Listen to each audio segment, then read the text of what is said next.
Gazette du Togo, une vision sur l'actualité togolaise et sur le monde.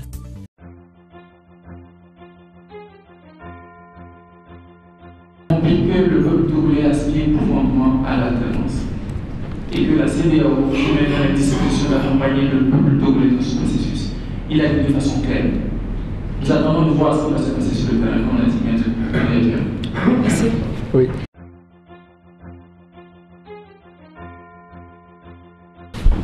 Je voudrais d'abord préciser toute proportion respectée que les 150 ou 100 000 ne sont plus des estimations. Ensuite, avec 500 000. Oui. Ensuite, au-delà des manifestations qui ont présenté des foules qui sont dans la rue, il y a déjà eu les statistiques afro-baromètres qui ont déjà dit qu'il y a 85% des Togolais qui veulent faire la réforme. Et donc, je pense que ces deux éléments mis ensemble révèlent que c'est la troisième porte. Et d'ailleurs, le parti au pouvoir dit que nous sommes pour les réformes. Donc c'est tout le monde, c'est tous les Togolais qui sont pour les réformes. Maintenant la question, la différence va demeurer entre quelle réforme vous voulez et comment vous la voulez. Technique exécutive de la CEDEAO. Et à ce titre, nous pensons que la délégation amenée par, parce qu'il n'était pas seul, la délégation amenée par le président Marcel de Souza était, en tout cas à notre sens, assez représentative de la CEDEAO. Si par exemple on était au Ghana et que Marcel de Souza est venu en tant que président de la CEDEAO, je suppose qu'on va considérer que c'est une délégation de force de haut niveau. Et donc pour nous, il n'y a pas de problème de représentativité de cette délégation. Du fait que dans les autres pays, les organisations de la société civile ont amené les gens dans la rue pour obtenir les changements. Je ne pense pas inactif en tant que membre de la société civile togolaise. Ce n'est pas aujourd'hui que nous ne commençons pas à parler des réformes. Vous êtes des gens de la presse, vous pouvez fouiller dans vos archives. Nous en parlons depuis. Mais il ne faut pas se cacher la face. Notre société civile togolaise a souvent eu un problème de mobilisation des foules. Et ça, on ne va pas nier cela. Et donc, c'est peut-être ça qui justifie que nous ne sommes pas les auteurs de ceux qui ont amené la manifestation de rue. Mais nous ne nous jeterons pas la pierre, nous faisons de notre mieux. Le combat peut être ailleurs que là-bas aussi. Et nous le faisons aussi. L'un n'exclut pas l'autre. Et donc, nous faisons ce que nous pouvons faire. Nous continuerons par le faire. Et s'il y a mieux à faire, nous le ferons.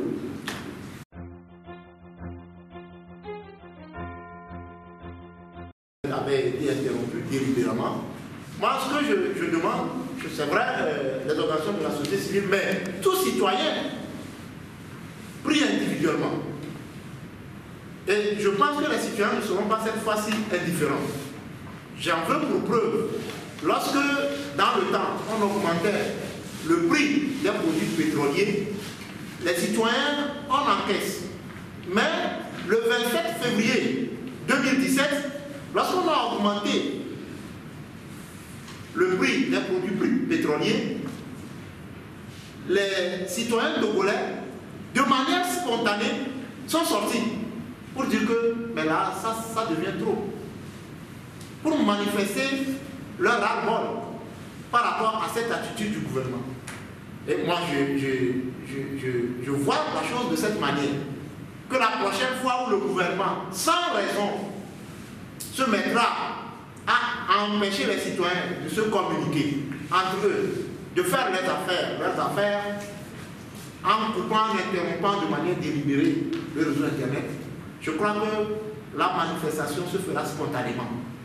Même si personne ne donne un mot d'ordre, les citoyens peuvent, de leur propre chef, sortir pour dire que on ne peut pas nous brimer de cette manière.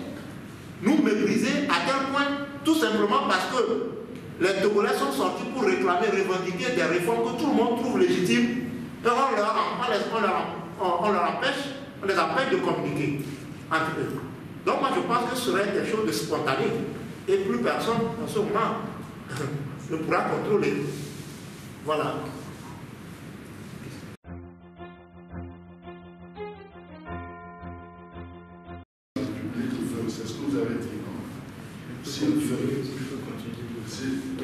En fait,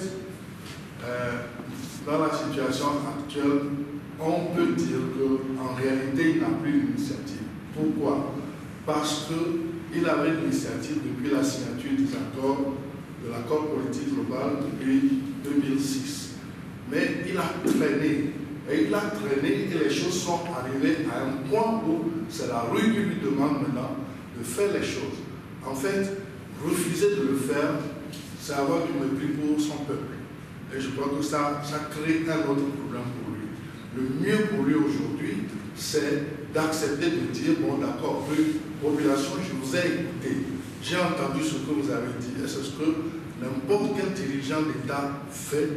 Lorsque ça arrive à un point, on dit, j'ai écouté, ok, changeons, bas la terre, changeons les choses, ouvrons les négociations, ouvrons les réformes. Et on met les réformes, ce qu'on n'a pas fait en 11 ans, s'il y a de la volonté, on peut le faire en quelques semaines. On peut le faire parce qu'en réalité, ce n'est pas la difficulté des choses, des réformes à faire, mais c'est la volonté de les faire qui manquait. Aujourd'hui, il s'agit de remettre la volonté à l'autre chose.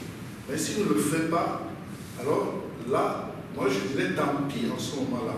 C'est lui qui aura récolté le fruit de son refus. Il n'a plus en réalité d'initiative. La rue est déjà à l'initiative. C'est à lui de... Il est dans son avantage d'écouter la rue plutôt que de s'opposer à la rue.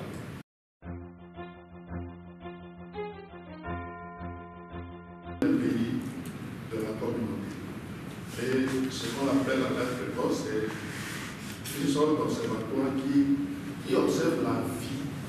Et chaque mois, il y a des rapports, et a fortiori sur des événements de ce genre-là, des rapports avec des images, tout cela est envoyé à la CEDEAO. Et cet observatoire il y a le gouvernement, il y a l'observatoire du gouvernement, il y a l'observatoire de la société civile, et puis il y a aussi l'observatoire de l'armée, etc. Donc, on met ensemble, ces gens-là sont formés, et on met ensemble les informations, les recours, pour voir quelle est la situation. Et vu les renseignements reçus, les recoupages faits, ils peuvent donc juger le niveau d'alerte pour dire l'alerte est maximum ou bien c'est moyen, etc. Donc je suis sûr que même si nous, on ne présente pas ces images, ils ont reçu les images. Tout ce qui se passe dans le pays, ils reçoivent tout. Ça, il faut le croire. Enfin, c'est une certitude parce que j'ai milité ou j'ai travaillé, j'étais à la tête d'une organisation qui fait partie justement de l'arrêt précoce de WANEP. J'ai été président de WANEP pendant 3 ans et je sais de quoi je parle. Au niveau régional, il y a WANEP régional même qui a son propre système. Donc tout ce qui se passe, il y a même des faits qui arrivent dont on ne parle pas au quotidien, mais qui sont relevés comme des faits comportant un certain risque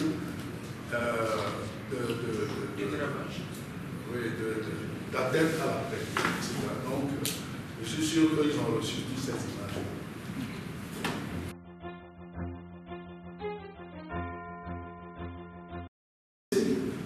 Dire tout simplement que le retour à la Constitution de 1992, en réalité, c'est une demande qui est contenue dans l'accord politique global.